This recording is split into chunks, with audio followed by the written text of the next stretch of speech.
Buen día, hermanos, Dios les bendiga. Esa es la gran diferencia con los estudiantes. Los estudiantes de posgrado, grado académico, cuando uno le dice buenos días, ¿cómo está? Dice justamente eso, amén. Los estudiantes básicos, cuando uno le dice ¿cómo están? Contestan, muy bien, pastor, qué alegría verlo. ¿Cómo están? ¿Bien? Amén. Es una mezcla de amén, aleluya y bien. Están bien, estamos contentos, estamos en la casa del Señor. Hemos cantado, la adoración es tan linda. Bien, en esta mañana queremos un poquito atar ese tema que hemos comenzado el jueves pasado.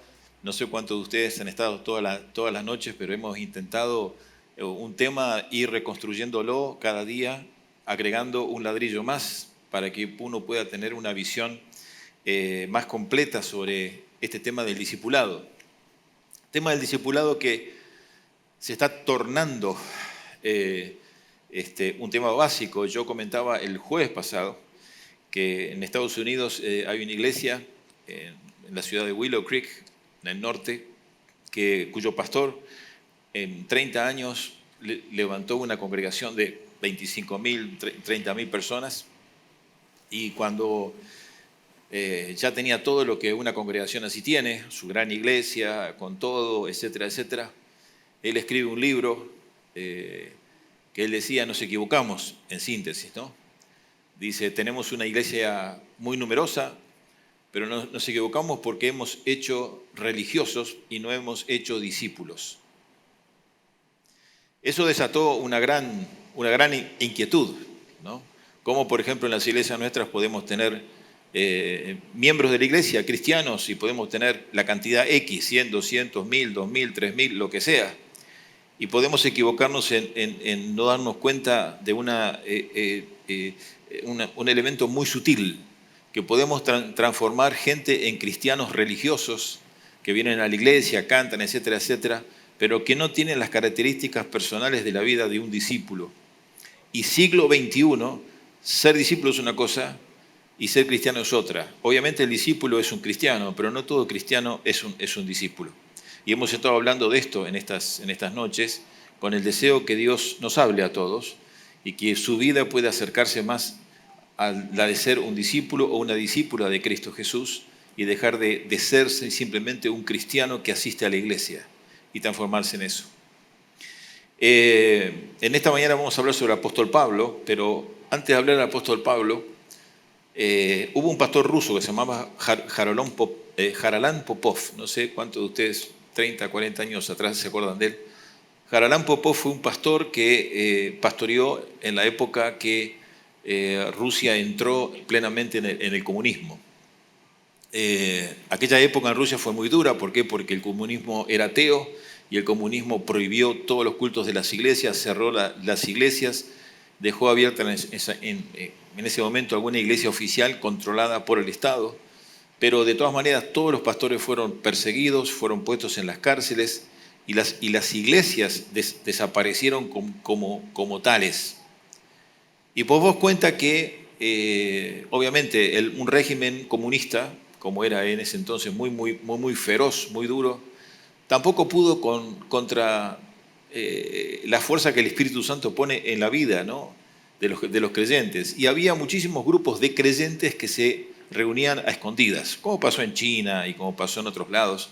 Se reunían en casas, inclusive apagaban la luz para que nadie supiera que estaban allí, y tenían sus lecturas bíblicas y oraban.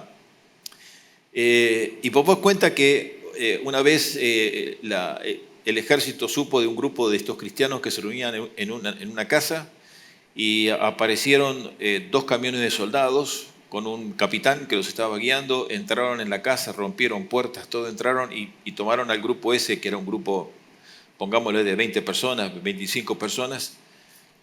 Entonces el capitán se pone en el medio y le dice, pónganse en contra la pared todo, porque ustedes han desafiado a las normas del Estado y van a ser fusilados ahora. Entonces los soldados apuntaron sus armas. Entonces el capitán se puso en el medio y dice, les doy una última oportunidad. Aquellos que quieren renegar de Cristo Jesús, váyanse y no van a ser fusilados. El resto lo va a hacer. Silencio, silencio. Y de repente uno de los que estaba le dijo a los otros, disculpen, yo tengo familia, y se fue. Otro dijo, disculpen, y se fue. Otros no dijeron nada, con cabeza agacha se fueron. Si pasaron unos 10, 15 minutos, y de ese grupo quedaron 5 nada más.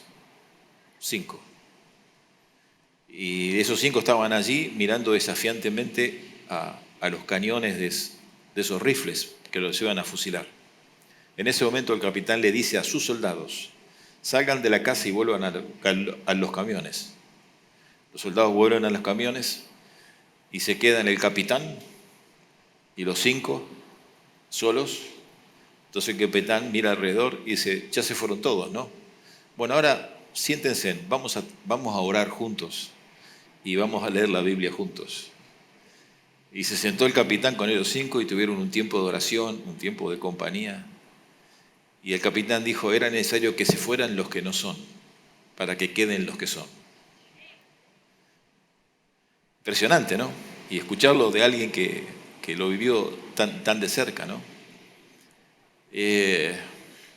A veces hay purificaciones que hay que hacer. Uno no las hace porque deja que Dios las haga. Pero en toda iglesia hay gente que no debería estar. Y en toda iglesia hay gente que duda si tiene que seguir a Cristo hasta las últimas o no. Y el discípulo es aquel que ya decidió, mi vida es de Cristo Jesús, se acabó la historia y no hay otra. Les quiero hablar del apóstol Pablo y les quiero hablar de la carta de los filipenses. ¿Por qué? Porque el apóstol Pablo tiene una característica especial. Fue el único que no estuvo en la banda de los 12 que acompañaron a Jesús. El apóstol Pablo llega mucho después, ustedes saben. El apóstol, vamos a hablar de eso, tiene una experiencia y después, obviamente, algunos dicen, él cuenta, que estuvo un tiempo con el Señor en el desierto, pero el Señor resucitado ya. Y después él comienza... El apóstol Pablo comienza a pelear su sitio en el grupo inicial de aquellos apóstoles y de los discípulos que conocieron a Cristo Jesús. Para ser apóstol en aquel momento era necesario 2 o 3 cosas. Una era haber estado con Cristo, haber escuchado las palabras de Cristo y haberlo visto resucitado. El apóstol Pablo decía, yo lo vi resucitado, aunque no escuché las palabras de Cristo en vida, porque yo llegué antes. Entonces él comienza a hacerse su propio camino y es allí donde nosotros nos encontramos, porque ninguno de nosotros estuvo en la época de Cristo Jesús, ninguno de nosotros lo escuchó, ninguno de nosotros escuchó el sermón del monte, ninguno de nosotros lo vio resucitado. Acuérdense bien que cuando Jesús resucitó, no solamente fue a los apóstoles, estuvo hasta en un culto en la iglesia de Miraflores de Jerusalén. Había como 300 y Jesús se aparece en medio. Amén. No se merecen. En otra iglesia evangélica en Jerusalén apareció hasta 300. Es decir, que Jesús fue visto plenamente por muchísima gente. Ahora, el impacto de eso, de ver a un hombre resucitado apareciéndose durante muchas semanas antes de su ascensión, es capaz de movilizar a cualquiera. Porque uno dice, ¿cómo esta gente tomó la energía para conquistar el imperio, conquistar Roma y ser...? Y bueno, es que ese Jesús resucitado les daba una energía impresionante. Él sopló sobre ellos. El Espíritu Santo descendió posteriormente. Y Pablo decía, bueno, esto ahora, tal cual Pablo, nosotros tampoco lo hemos visto a Jesús en vida. Y tal cual Pablo tenemos que mirar a un hombre que no fue encomendado personalmente por Cristo Jesús, para saber qué secreto tuvo Pablo en imitar a quién, a la vida de Cristo Jesús. Aquí hay dos planos importantes. Por un lado, nosotros tenemos el mandamiento de ser imitadores de Cristo Jesús. Pero hay diferencias impresionantes. ¿Qué Jesús? Jesús fue Dios. Y Jesús tuvo la comentación de llevar adelante la redención y la muerte en la cruz. Por tanto, hay un grado de relación con Jesús que nosotros nunca vamos a llegar. Nunca. Entonces tenemos que bajar a una segunda escala, que cómo esos hombres que siguieron a Jesús reaccionaron ante la imitación de la vida de Cristo Jesús. Y en este caso tenemos a Pablo, que es el más cercano a la experiencia nuestra. ¿Por qué? Porque Pedro estuvo al lado de Jesús, pero Pablo no. Entonces nosotros miramos a Pablo como ese hombre que, y escuchen bien esto, tratando de imitar a Cristo, creó un modelo de vida para Pablo. A ver si me siguen. Es decir, esto es como cuando a uno le gusta mucho un artista, ¿no es cierto? Y le gusta mucho un músico. Entonces, bueno, si uno está en la etapa de la adolescencia hormonal, que puede ser a los 20 y puede ser a los 50 años también, entonces de repente empezamos a tener el pelo como ese artista y hablar, y lo vemos y lo seguimos en YouTube y la música, y cantamos su música. Ahora, nosotros no somos él, no, de ninguna manera. Nosotros estamos incorporando, bueno, lo que hizo Pablo fue justamente eso. Él no era Cristo, pero él estaba incorporando y traduciendo a su vida los principios de Cristo Jesús. Esa lectura que hace Pablo es la que nos sirve. Esa lectura es la que tenemos que rescatar justamente hoy en día. Pablo en Filipenses 1:1, y les pido que hablen, vamos a ir varias veces a Filipenses. Filipenses 1:1, él se presenta como un siervo. 1:1. Pero la palabra siervo ahí también puede ser esclavo. Él se presenta como un siervo que es un esclavo de Cristo Jesús. Ahora, nosotros leemos eso hoy en día, y según la traducción que estemos usando, esclavo, siervo, es lo mismo. Leemos eso y decimos, qué lindo que es, pero en aquel tiempo no era tan lindo decir esclavo, siervo. ¿Por qué? Porque nadie quería ser esclavo. La esclavitud estaba funcionando en el imperio de una manera importante. ¿Y el esclavo qué era? El esclavo no era dueño de sí mismo. El esclavo era ofertado en un mercado y vendido y adquirido. Y el esclavo únicamente cambiaba de amo, de dueño, pero él no tenía voluntad propia. Y sin embargo este hombre se presenta a sí mismo como siervo, como esclavo. Ahora, ¿dónde comienza la historia de Pablo en su relación con el Señor? Obviamente la relación de Pablo con el Señor comienza con la conversión de él. En Hechos capítulo 9, ustedes lo pueden leer, hay una conversión impresionante que este hombre tiene, yendo en caballo, ustedes saben, a Damasco, a perseguir a los cristianos, ponerlos presos, etcétera, etcétera, etcétera. El Señor lo encuentra y lo tira del caballo. Ese porrazo que tuvo Pablo de caerse al piso, y escuchar una voz que decía, ¿qué estás haciendo? Escuchar una voz que le decía, dura cosa te es dar cosas contra el aguijón. Y Pablo, con su soldadesca que llevaba, con las órdenes para perseguir a los cristianos en Damasco, ahí en el piso dice, ¿qué es lo que haré, Señor? Este hombre se quiebra ahí. Él estaba acostumbrado a dar órdenes, en ese momento él le dice al Señor, ¿qué es lo que voy a hacer? Su experiencia de conversión, más allá del dolor, de la caída que me imagino tuvo, fue traumática. Él se dio cuenta que había algo mucho más grande, mucho más superior, mucho más fuerte, mucho más poderoso, omnipotente en algún lado, que su oficio de representante del Imperio Romano quedó en la nada, absolutamente en la nada. Él todo lo que tenía en ese momento estaba tirado en el piso. Volvamos un poco atrás a nuestra experiencia. Nuestra experiencia en Cristo depende de la conversión. ¿Qué es la conversión? Es el acto donde Dios irrumpe en nuestra vida y nos cambia. Y ahí tenemos ahora una diferencia con nuestra generación.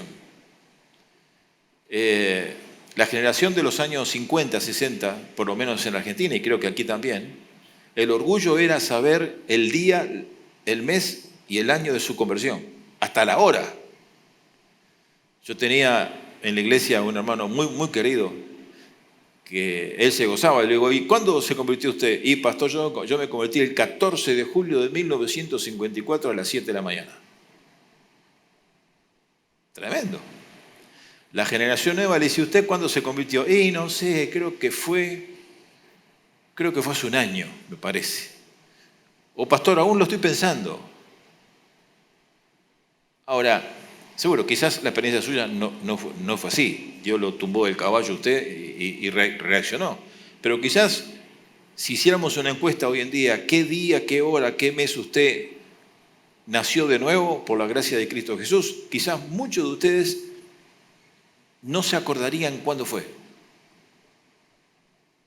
Y sí, fue hace 2 años cuando vine a la iglesia y me habló el pastor y sí, yo creo que oré, sí, y el Señor me cambió, sí. Pero mire, pastor, yo me bauticé, que dicho sea paso, si alguno tiene alguna duda si está bautizado o no, quizás hoy podemos ampliar por la noche, porque hay gente que se bautiza por la fe y otra por las dudas.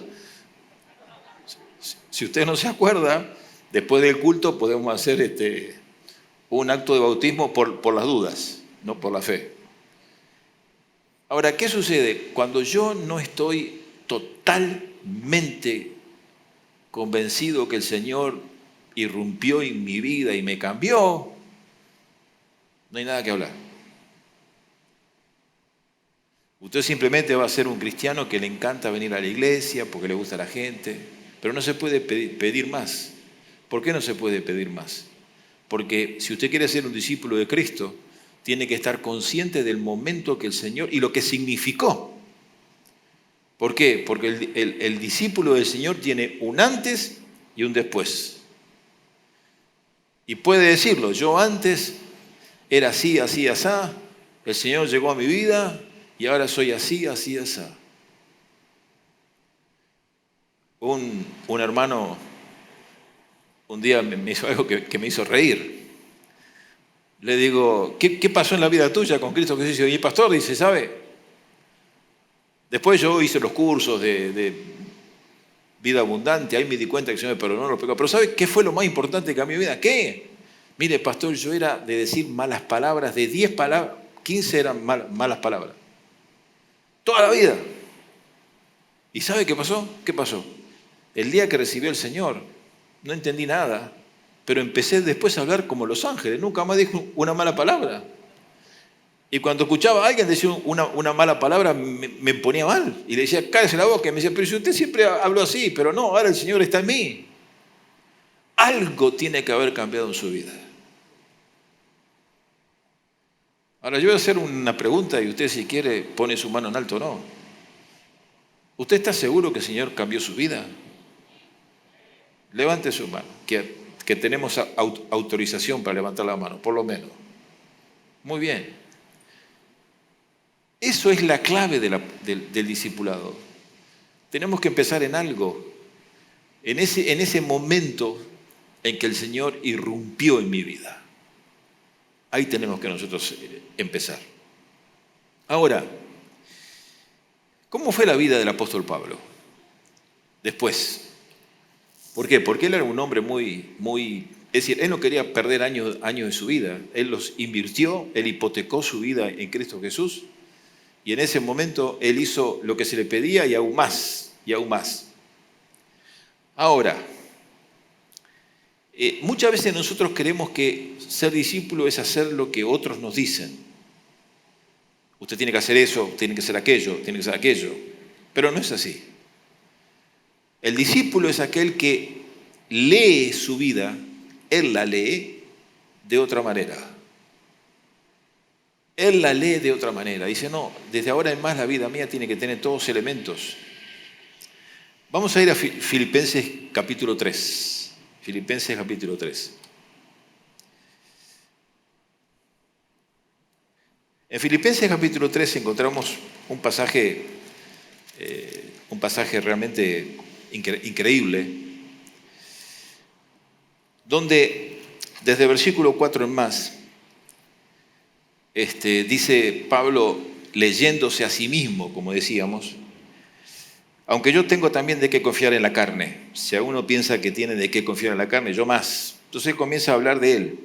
Yo fui circuncidado, es decir, un buen judío, linaje de Israel, tribu de Benjamín, hebreo de hebreos, fariseo. En cuanto a celo, yo me la jugué, perseguí a la iglesia. En cuanto a la justicia, que es en la ley irreprensible. Pero ahora viene su lectura. Pero cuantas cosas eran para mí ganancia, las he estimado como pérdida por amor de Cristo.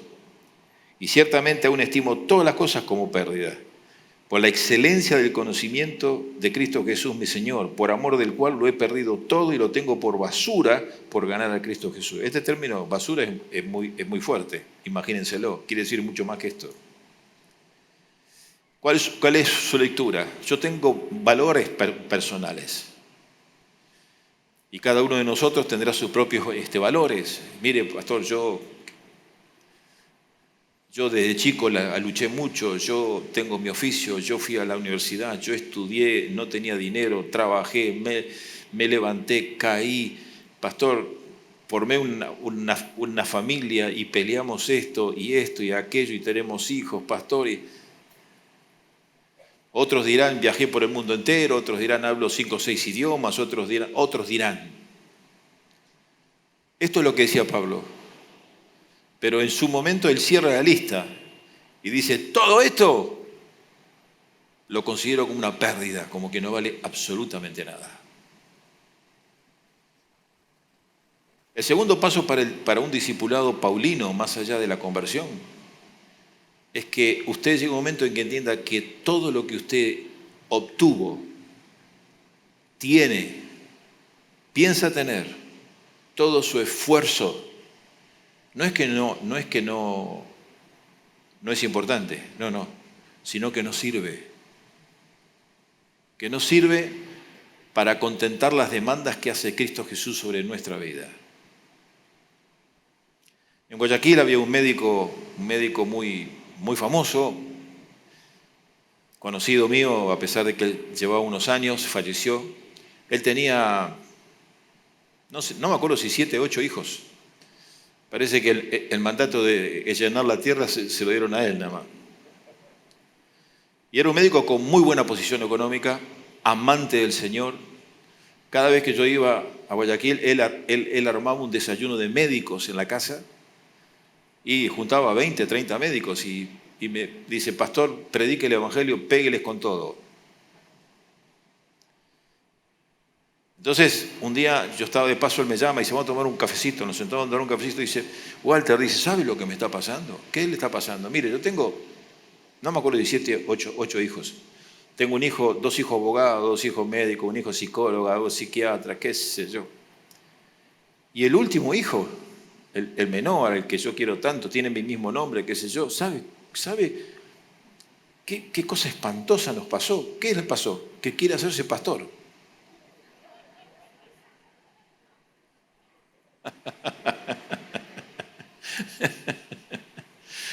Y yo pensé,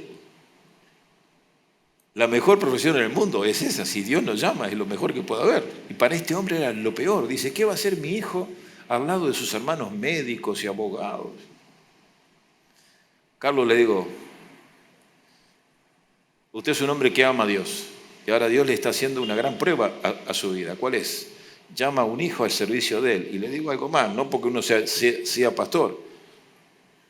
El ministerio cristiano es la profesión más importante que en el mundo hay. ¿Por qué? Porque el hombre que está y la mujer que está en el ministerio tienen que predicar un evangelio que define el destino eterno de la gente. Me mira este hombre y me dice, ¿le parece? Sí, me parece. Es así. Usted tiene que agradecer a Dios. Sería espantoso que sus 7, 8 hijos Dios no le llamara a uno. Espantoso sería. ¿Por qué? Porque muchas veces nosotros somos igual. Decimos, hemos hecho todo esto, hemos alcanzado todos estos títulos académicos o no, qué sé yo. Pero cuando yo llego a los pies de Cristo Jesús, todo eso, que fue importante o no, porque seguro que es importante levantar una familia, tener hijos, seguro que es importante una carrera, un oficio, seguro que es importante. pero ante los reclamos de Cristo Jesús no valen absolutamente nada. Y eso a nosotros nos molesta. ¿Por qué? ¿Están atentos ahora? Porque a mí me encantaría en ese momento que las demandas de Cristo Jesús fueran una añadidura a todo lo que yo ya tengo. Tengo esto, tengo lo otro, tengo esto, mire, pastor, qué sé yo. Bueno, y ahora voy a agregar la complacencia de Cristo Jesús para que yo sea discípulo. Craso error. Yo no puedo tener a Cristo Jesús como una añadidura en mi vida. No lo puedo tener. Cristo Jesús tiene que ser todo o no es nada. Y cuando Jesús comienza a hacer todo, entonces comienza una nueva matemática en mi vida, una nueva lógica. Vamos a ver allí Filipenses capítulo 2. El tiempo se nos va yendo, pero vamos a ver este himno increíble que escribe Pablo. 2:5. Haya pues en vosotros este sentir que hubo también en Cristo Jesús. Antes de seguir, ¿no se animan ustedes a leer en voz alta todos juntos el versículo ese? ¿Sí? Haya pues en vosotros este sentir que hubo también en Cristo Jesús. Gracias, hermano, porque ustedes hacen mi corazón de pastor contento. A ustedes les pasa lo mismo que sus hermanos en Vicente López. Cuando leemos un texto, acaban todos cuando se les antoja y alguno lo sigue leyendo 15 minutos después que terminó todo. Así que gracias, dejan el corazón mío feliz. ¿Cuál fue el sentir de Cristo Jesús? Ahora, Pablo comienza a contar la historia de Cristo Jesús, no del lado de los evangelios. En los evangelios Jesús nació, Jesús, María, embarazada, el fontanero, nace, los magos, después crece, el templo. No. Eso es lo cronológico, lo histórico. Ahora Pablo nos va a contar la historia desde los cielos. ¿Y qué dice? Dice, el cual, siendo en forma de Dios, era Dios, tenía todo. No estimó el ser igual a Dios como cosa que aferrarse. Es decir, sino que se despojó a sí mismo, tomando forma de siervo, hecho semejante a los hombres, y estando en la condición de hombres, se humilló a sí mismo, haciéndose obediente hasta la muerte y muerte de cruz. Esto se llama el descenso de Cristo Jesús. Él era Dios y llegó a tener que no solamente ser hombre, sino humillarse. La palabra humillación viene de humus es tierra, ser tierra, pisoteada. Y se hizo obediente. ¿Por qué? Porque ustedes se acuerdan que en el jardín Jesús ora y dice, Señor, si puede, pasa de mí la copa esta. Y no. Obediente a la voluntad de su destino. Y murió en la cruz. Ese es el descenso de Cristo Jesús. Usted puede decir, bueno, pastor, no me diga que me va a pedir Jesús esto a mí. Sí. ¿Qué me va a pedir? Que usted se vacíe de todo lo que considera de valor. Mire lo que le estoy diciendo. Y que dentro de su vida, su lectura, usted llegue a decir, lo más importante para mi vida es mi relación con el Señor. Lo más importante para mi vida, y miren, voy a ser duro, no es mi familia. Que Jesús dijo, el que no dejara a padre, madre e hijos no me puede seguir. No es mi familia. No son mis padres. No es mi esposa, mi esposo. Yo cuando comienzo a hacer la matemática según Dios, es terrible el resultado que da con respecto a mi matemática. ¿Quién no ama a su cónyuge? ¿Quién no ama a sus hijos? ¿Quién no ama a sus padres? Inclusive uno decía, sería anormal si uno no... Exactamente, bueno, pero acá no es un tema de amar o no, acá es un tema de prioridades. El que no dejare padre y madre. Es decir, yo ahora comienzo a pensar de qué, que si yo quiero ser un discípulo del Señor, Jesús tiene que ser lo más importante de mi vida aún. la familia creyente no entienda lo que yo estoy haciendo. No entienda lo que yo estoy haciendo. Y le digo algo más, cuando uno se dispone a poner a Jesucristo en primer lugar en su vida y ser una persona, hombre, mujer transformado por la gracia del Señor y ser un discípulo, un seguidor de Cristo Jesús, comienza a haber problemas. ¿Por qué? Porque el enemigo lo que quiere es que nuestra vida cristiana sea religiosa, sin ningún problema. Que demos nuestras ofrendas, mantengamos la iglesia, pero que no hagamos nada más que eso. Nada más que eso. Eso es lo que el enemigo quiere. Pero el Señor dice, no, caramba, esos son accidentes de la vida, ir a la iglesia, dar ofrenda. Lo más importante es que su vida esté en la mano del Señor. ¿Por qué? Porque el Señor quiere hacer en su vida cosas impresionantes. Ahora dice, pastor, todo es tan triste. Esto de que Jesús muere en la cruz, qué tristeza, la verdad. El cristianismo es una pena. No, equivocado. Dice allí, por lo cual Dios, versículo 9, le exaltó hasta lo sumo, la exaltación del Señor Jesús. Y le dio un nombre que es sobre todo nombre, para que en el nombre de Jesús se doble toda rodilla de los que están en los cielos y en la tierra y debajo de la tierra, y toda lengua confiese que Jesucristo es el Señor, para la gloria de Dios Padre. Amén. Por lo menos alguien está vivo. ¿Quién es el que pegó el grito de amén? Porque él se escondió. Porque los pastores van a ser un grupo de amenólogos. Y quizás la hermana puede ser directora del grupo. Amén, sí Señor. Nuestro Señor no nos invita a una vida de pena y sufrimiento. Hay exaltación, hay gloria. El discípulo conoce la gloria del Señor, por tanto, impregna en su vida todo lo que Cristo Jesús le está dando. Miren, esto es tan importante porque define la diferencia entre ser cristiano nada más y enfrentar la vida con los valores que Cristo Jesús tiene. Hace años atrás estaba en las oficinas de la Alianza en la ciudad de Nyack, en el estado de Nueva York, ahí, y estaba hablando con un amigo de muchos años, un hombre que sirvió en la Alianza, en las oficinas de la Alianza, en la parte de recursos humanos. Y es lo más difícil, tratar con los seres humanos, es lo más difícil. Y tenía su oficina muy linda, con su ventana al río Hudson ahí, se veía muy, muy lindo. Yo sentado tomando un cafecito con él, y veo que en su mesa de trabajo, su escritorio, en una esquina había un clavo de tren.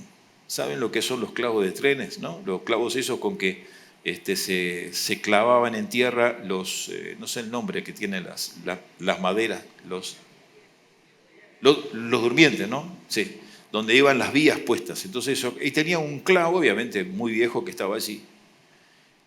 Y le digo, qué lindo pisapapel que tiene. Me dice, no, Walter, no es un pisapapel.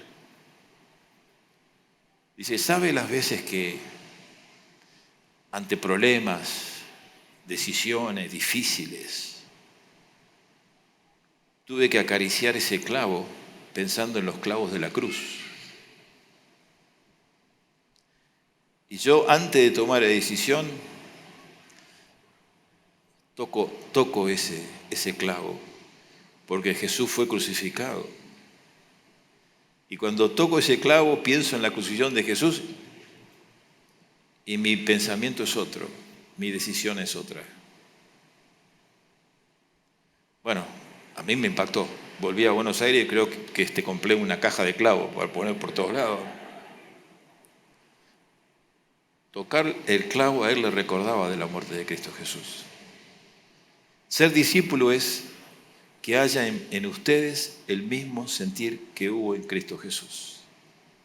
Esa es la clave.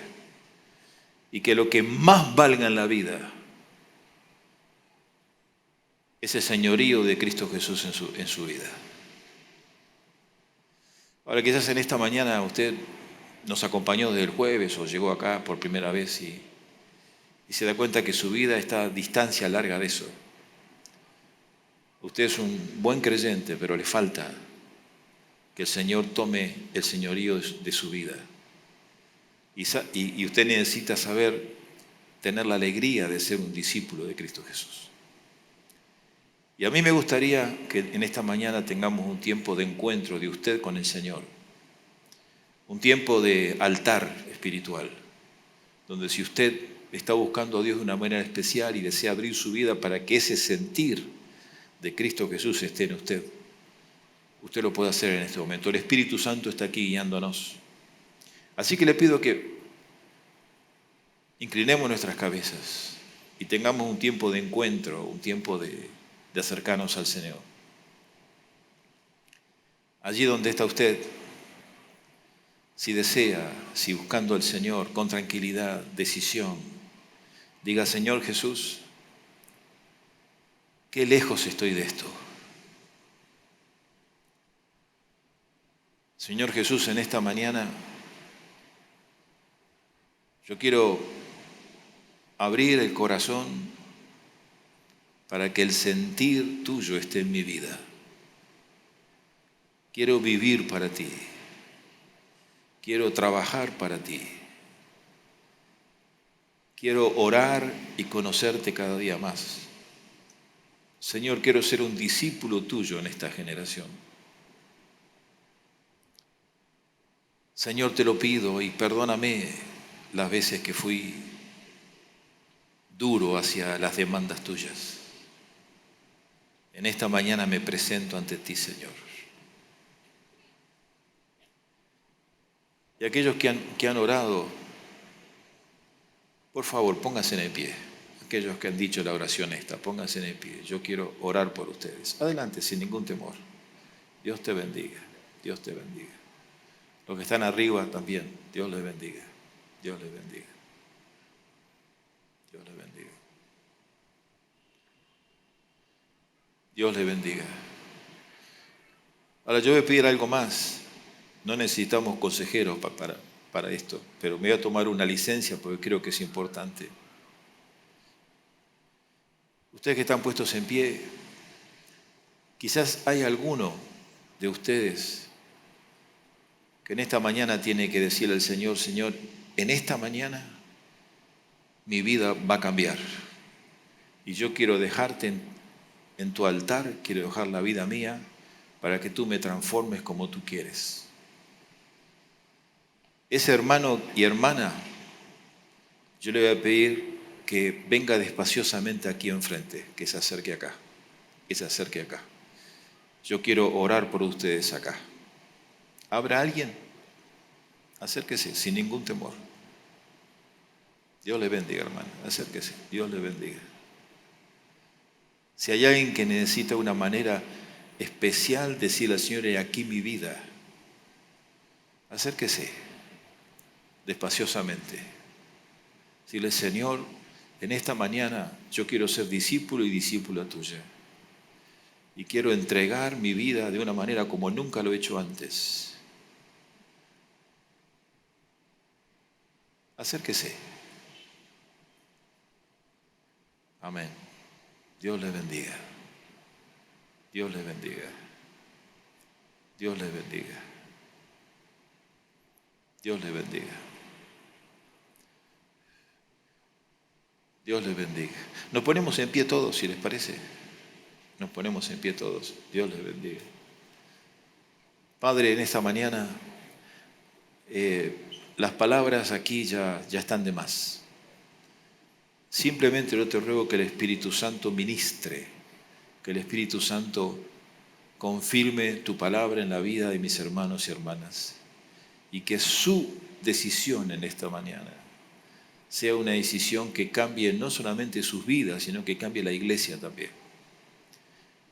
Que el seguirte a ti sea lo que marque la existencia de mis hermanos y hermanas en los próximos años. Las dejo en tus manos, junto con todos los que estamos acá, en el nombre precioso de Cristo Jesús. Amén y amén. Dios les bendiga, hermanos. Pueden volver a su asiento. Dios les bendiga.